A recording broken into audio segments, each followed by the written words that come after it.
আমি স্বরাষ্ট্র বিষয়ক কিছু সিদ্ধান্ত যেহেতু হাউস চলছে, হাউসের মাধ্যমে জনগণের সামনে রাখতে চাই এবং হাউসকেও জানাতে চাই। আপনারা জানেন যে বিগত বিশেষ করে 21 থেকে 26 বিগত সরকারের সময়ে বিভিন্ন জায়গায় পুলিশকে অপব্যবহার, অপপ্রয়োগ করা হয়েছে এবং কোথাও কোথাও সনাতন ধর্ম যারা মানেন তাদের আস্থার উপরেও আঘাত করা হয়েছে। আমি 5টি ক্ষেত্রে ঘটনা উল্লেখ করব এবং স্বরাষ্ট্র দপ্তরের পক্ষ থেকে আমরা কিছু সিদ্ধান্ত নিয়েছি সেটা জানাবো। প্রথম হচ্ছে উত্তর দিনাজপুর জেলার কালিয়াগঞ্জে, সেখানে ক্লাস 9-এর একজন ছাত্রী রাজবংশী পরিবারের, তাকে নৃশংসভাবে শারীরিক অত্যাচার করে খুন করা হয়। তার দেহ পুকুরে ভেসে ওঠে এবং স্থানীয় তৃণমূল কংগ্রেসের উপপ্রধানের ছেলে অভিযুক্ত হয়, গ্রেপ্তার হয়। সেই গ্রেপ্তার না হওয়ার জন্য এলাকার মানুষরা শান্তিপূর্ণভাবে কালিয়াগঞ্জ থানার সামনে বিক্ষোভ দেখানোর জন্য জড়ো হন। পুলিশের সঙ্গে বচসা হয়, পুলিশ জোর করে রাস্তা থেকে পরিবারকে সরিয়ে দিয়ে বলপ্রয়োগ করে ওই ছোট্ট কন্যাটির দেহ টিভিতে, মিডিয়াতে, সোশ্যাল মিডিয়াতেও ভাইরাল হয়েছে। কিভাবে বিবস্ত্র অবস্থায় দেহটাকে নিয়ে গেছিল। এই আন্দোলনকারীদের বিরুদ্ধে পুলিশি ধরপাকড় চলে।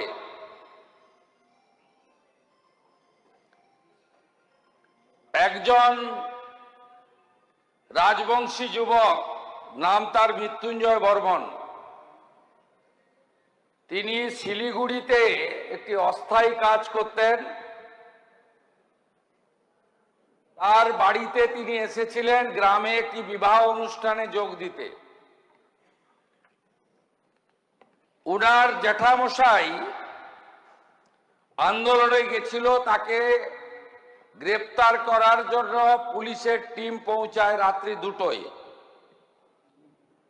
উনার জ্যাঠামশাইকে না পেয়ে মৃত্যুঞ্জয় বর্মন দরজা খোলে।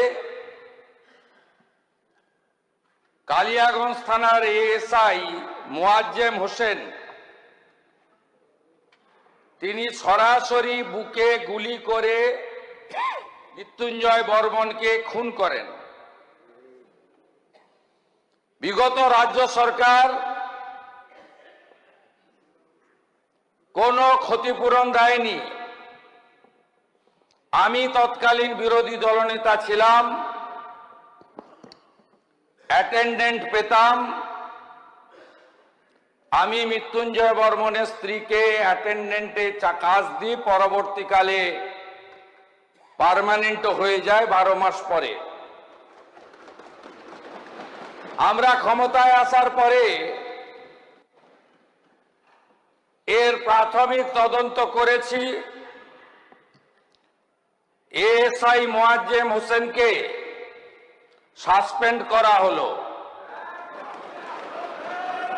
তার বিরুদ্ধে এফআইআর এর নির্দেশ দেওয়া হচ্ছে এবং প্রয়োজন হলে আরো কঠোর ব্যবস্থা নেওয়া হবে। মহোদয়,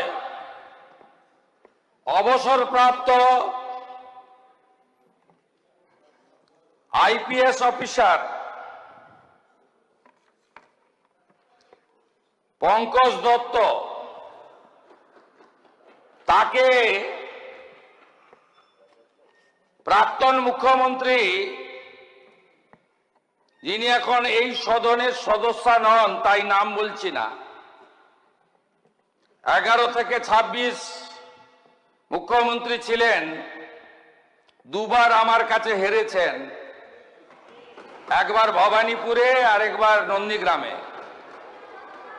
তার নির্দেশে উনাকে বড়তলা থানাতে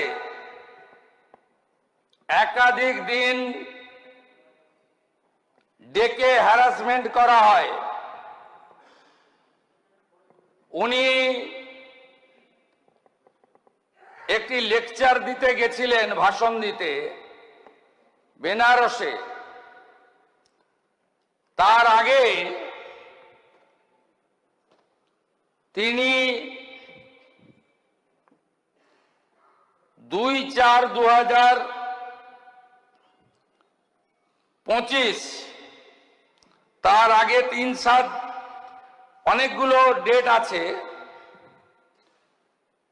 শ্রী পঙ্কজ দত্তকে সকাল 10টায় ডাকা হয়, রাত্রি 10টায় ছাড়া হয়। চা তো দূরের কথা, জল খেতে দেওয়া হয়নি। আমি তৎকালীন এমএলএদের নিয়ে থানার বাইরে বিক্ষোভ দেখিয়েছিলাম। এই ঘটনায় অভিযুক্ত এসআই সাধন দাস, আইও, তাকে সাসপেন্ড করলাম আমরা।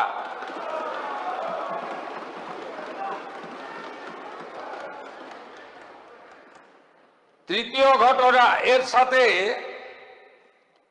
ওই থানার যিনি আইসি ছিলেন সুবর্ণ দত্ত চৌধুরী, তিনি এখন কলকাতা পুলিশের এসবিতে আছেন, তাকেও সাসপেন্ড করলাম।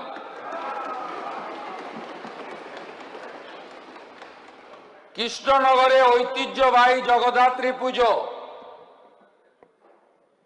জগদ্ধাত্রী পুজোর বিসর্জনের দিন বিসর্জন দিতে যারা গেছিলেন ভক্তরা,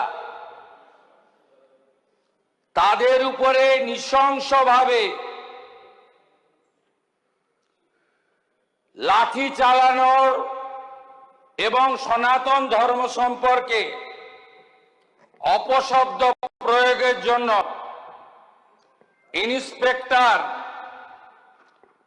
অমলেন্দু বিশ্বাসকে সাসপেন্ড করা হলো। তার বিরুদ্ধে ডিপার্টমেন্টাল প্রসিডিং শুরু হবে। দক্ষিণ 24 পরগনা জেলার সুন্দরবন পুলিশ জেলার কাকদ্বীপের সূর্যনগরে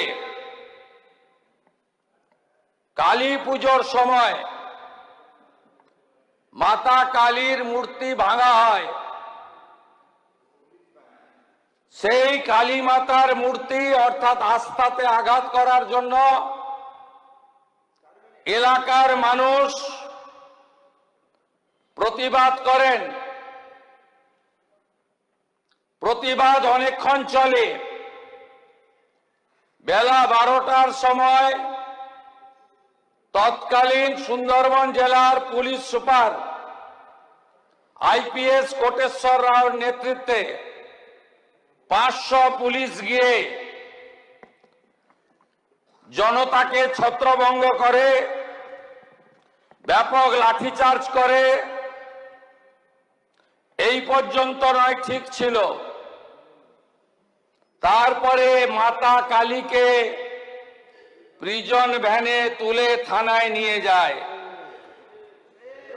আইপিএস কোটেশ্বর রাওকে সাসপেন্ড ঘোষণা করলাম।